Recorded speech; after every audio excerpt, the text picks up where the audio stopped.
Hello বন্ধুরা, সবাইকে শুভ সন্ধ্যা। সবাই কেমন আছো? আশা করি সবাই অনেক অনেক ভালো আছো, আমিও ভালো আছি। তো ছোট্ট একটা মিনি ব্লগে তোমাদের সবাইকে স্বাগত আর অনেক অনেক ভালোবাসা।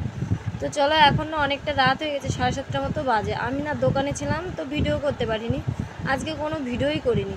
তো ভাবলাম তো চলো সন্ধ্যার সময় কী করি কি না করি সেইটাই তোমাদের সাথে শেয়ার করি। তো চলো, এই দেখো দুপুরবেলা যে জামা কাপড়গুলো ধুয়েছিলাম না, সেগুলো এখনও শুকায়নি। তো জামা কাপড়গুলো তারপর একটু রোদ্দুর উঠেছিল, তারপর মেলে দিয়ে গেছিলাম। তো সেইগুলোই তুলে নিলাম রাত্রেবেলা, দেখো দোকান থেকে এসে। তারপরে এখন তো সন্ধ্যা লেগে গেছে, আর আমি বিকালবেলা পুজোটা দিয়েছিলাম, তো পুজোর থালা বাসনগুলো ওঠাতেও ভুলে গেছি। আর আজকে কোনো ফুল দিইনি, শুধু তুলসী পাতা দিয়েই পুজো দিয়েছিলাম। আর তুলসী পাতাগুলো এত সুন্দর ছিল, কি বলবো, দেখে তোমরা হয়তো বুঝতে পারছো কত বড় বড় পাতাগুলো। তারপরে একটু সন্ধ্যা দিয়ে দিলাম। সন্ধ্যা তো এখন দেওয়া যায় না, 8টা বেজে গেছে, একটু তবু আমি প্রদীপটা ধরি আর কি, সন্ধ্যা আরতিটা করে নিলাম, এটা করতে হয়। তো চলো, উপরে আমার শ্বশুর শাশুড়ি মশাই আছে, নিচে দেখতেই পাচ্ছ রাধাকৃষ্ণ আছে, শিব ঠাকুর আছে, তারপরে বাবা ভোলেনাথ আছে, একটা ছবি আছে, আর গীতা আছে, আর লক্ষ্মী ঠাকুর আছে। তো সবাইকে একটু প্রণাম করে নিলাম, দেখে নিলাম।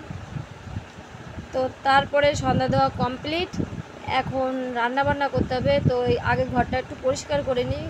তো বিছানা একটু পরিষ্কার করেছি, কি নোংরাটা ছিল, অঙ্কুশ আর জিতুটা করে না। তো তারপরে কিছু জামা কাপড় ছিল, সেগুলো ভাঁজ করে নিচ্ছে, এই দেখো। তারপরে বিছানাটা ভাঁজ করব, জিতুকে পড়তে বসাবো, অঙ্কুশের জন্য খাবার রান্না করব, ওদেরকে খাওয়াবো, কিছু সন্ধ্যার সময় তো খাওয়াতে হয় বলো। তো আজকে সন্ধ্যা বলতে গিয়ে 8টা বেজে গেছে, একবারেই সব হবে।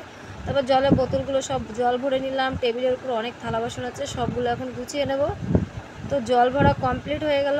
এখন এই দেখো, এই চালের গুঁড়োটা অঙ্কুশের জন্য করে নিয়ে এসেছি, এখন একটু চালের গুঁড়ো রান্না করব। তো এই দেখো, এইটুকু মতো চালের গুঁড়ো নিয়েছি, 1 চামচের থেকে একটু বেশি নিয়েছিলাম। তো আবার কমিয়ে মানে একটু রেখে দিলাম, যে এতটা খাবে কি না খাবে। ও খায় না, প্রতিদিন রান্না করি সবটাই নষ্ট করি জানো। তো চলো আজকে দেখাবো কতটা খায় কি না খায়। তো কিছু একটু মানে থালা বাসন ধুয়ে নিয়ে এসেছি, সেইগুলো আবার ভুট দিয়ে রেখে দিলাম। তারপরে অঙ্কুশের জন্য এই দেখো খাবার রান্না করছি। তো খাবারটা রান্না করব, তার মধ্যে আমি এখনই ভাতটা বসাতে যাচ্ছিলাম, তার মধ্যে আমার যা এসছে, যা এসে বলছে এই আজকে রান্না করবি না, আমি আজকে ফ্রাইড রাইস বানিয়েছি, তোরা খেয়ে নিবি। তো এই দেখো দিয়ে গেছে, আর জিতু ওদের বাড়িতেই খাবে, এটা আমি আর আমার বর দুজনে মিলে খাবো। তো এখানে 4টে মিষ্টি দিয়েছিল, আমি না 2টো খেয়ে নিয়েছি, আর বরমশাইয়ের জন্য 2টো রেখে দিয়েছি। তো চলো, তারপরে অঙ্কুশের খাবার প্রায় রান্না হয়ে গেছে, আর অল্প একটু হলেই হয়ে যায়। তো অঙ্কুশের খাবার রান্না কমপ্লিট, আর এই দেখো খাবারটা এখন মিষ্টিতে রেখে দেবো।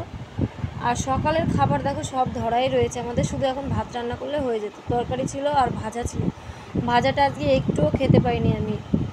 তো যাই হোক, এখন এই খাবারটা সুন্দর করে রেখে দিয়েছি মিষ্টিতে, আর অঙ্কুশের জন্য খাবার রান্না করেছিলাম, এই দেখো একটুও খাইনি। তারপরে বরমশাই তো এখন দোকানে আছে, কখন আসবে জানি না, আর কখন খাবে সেটাও জানি না, তো তার জন্য রেখে দিয়েছি আমি। আর আমি এই দেখো থালে নিয়ে নিয়েছি, তারপরে আমি খাওয়া শুরু করে দিয়েছি। তো আমি খাচ্ছি, খাবারটা খুব খুব টেস্টি হয়েছে আর খুব সুন্দর হয়েছে। তো আজকে আর বারান্দায় বসে খাচ্ছি না, ঘরের মধ্যে এসেই খাচ্ছিলাম।